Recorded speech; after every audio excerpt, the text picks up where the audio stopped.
নমস্কার বন্ধুরা, আমি স্বপ্না কিচেনে আপনাদের সবাইকে স্বাগত জানাই। আজকের আমাদের রেসিপি ফুলকপির কচুরি। এখানে আমরা ফুলকপি কচুরি তৈরি করার জন্য প্রথমে এখানে ওভেনে কড়াটা বসিয়েছি। এবার আমরা এখানে কড়ার মধ্যে জলটা দিয়ে দেবো। দিয়ে গ্যাসটা প্রথমে আমরা এবার অন করে নিলাম। নিয়ে এখানে ফুলকপিগুলো যেগুলো ধুয়ে রেখেছি সেগুলো আমরা এখানে সেদ্ধ করে নেব। ফুলকপিগুলো দিয়ে দিলাম, দিয়ে আমরা চাপা দিয়ে 2 থেকে 3 মিনিটের মতন সেদ্ধ করে নেব।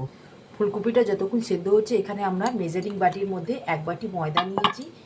এইটাকে আমরা ভালো করে ময়ম দিয়ে এখানে 2-4 চামচের মতন আমরা ময়ম দেবো, তেলের, রিফাইন তেলের দিয়ে ভালো করে আমরা এটাকে একটা ডো তৈরি করে নেব মেখে। এখানে আমরা নুনটা দিয়ে দিলাম 1 চা চামচের মতো, আর রিফাইন অয়েল দিয়ে দেবো এখানে 3 চামচের মতো। দিয়ে আমরা ভালো করে এটা ডোটা আমরা মেখে নেব। ময়দাটা আমরা সুন্দর করে মেখে নিয়েছি।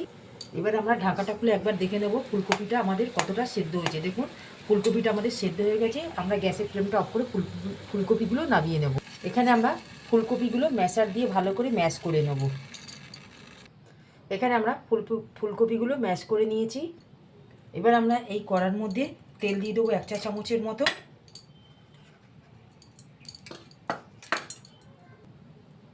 কালো জিরের ফোড়ন দিলাম 1 চা চামচের মতো, আর সাথে হিং দিলাম 1 চা চামচের মতো।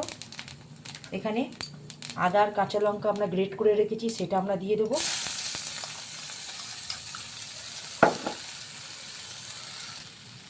দিয়ে আমরা ঠিক হালকা করে ভেজে দেবো যাতে কাঁচা গন্ধটা আদা না থাকে।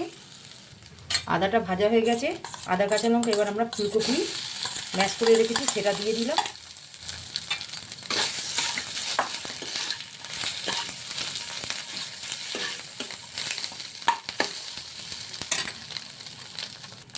এখানে নুনটা আমরা দিয়ে দেবো এই চামচের 1 চা চামচের মতো নুন, আর চিনি 1 চা চামচের মতো দিয়ে দেবো। চিনি আমরা 1 চা চামচের মতন দিয়ে দিলাম। এখানে আমরা বাইন্ডিংয়ের জন্য ছাতু ব্যবহার করেছি। এখানে আমরা ছাতু দিয়ে দেবো ঠিক এই চামচের 2 চা চামচের মতো, দিয়ে ভালো করে মিশিয়ে নেব। এখানে আমরা লেচিটা কেটে নিয়েছি। ঠিক এইভাবে আমরা বাটির মতন আকার করে পুরগুলো আমরা এখানে ভরে নেব।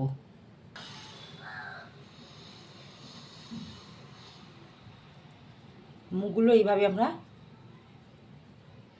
সিল করে নেব, দিয়ে চেপে প্রত্যেকটা লেচি এইভাবে পুর দিয়ে ভরে বেলে নেব। এখানে আমরা কড়াটা বসিয়ে তেলটা দিয়ে দেবো ঠিক কচুরিটা ভাজার জন্য।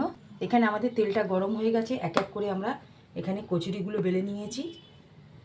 দেখুন কচুরিগুলো বেলে নিয়ে কড়াতে আমরা কচুরিগুলো দিয়ে দিলাম, এক এক করে ভেজে নেব।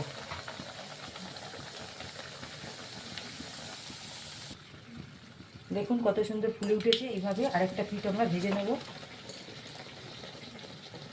এইভাবে আমরা প্রত্যেকটা কচুরি ভেজে নেব। বন্ধুরা দেখুন আমাদের প্রত্যেকটা কচুরি মোটামুটি তৈরি হয়ে গেল। যদি আমাদের এই কচুরির রেসিপি আপনাদের ভালো লাগে, আপনারা আমার চ্যানেলে লাইক, সাবস্ক্রাইব, শেয়ার করবেন। প্লিজ পাশে থাকবেন, কমেন্টে জানাবেন। আজকের মতন আমরা এখানে ফুলকপির কচুরি রেসিপি এখানেই সমাপ্ত করলাম। নেক্সট ভিডিওতে নতুন রেসিপি নিয়ে আসবো। ধন্যবাদ।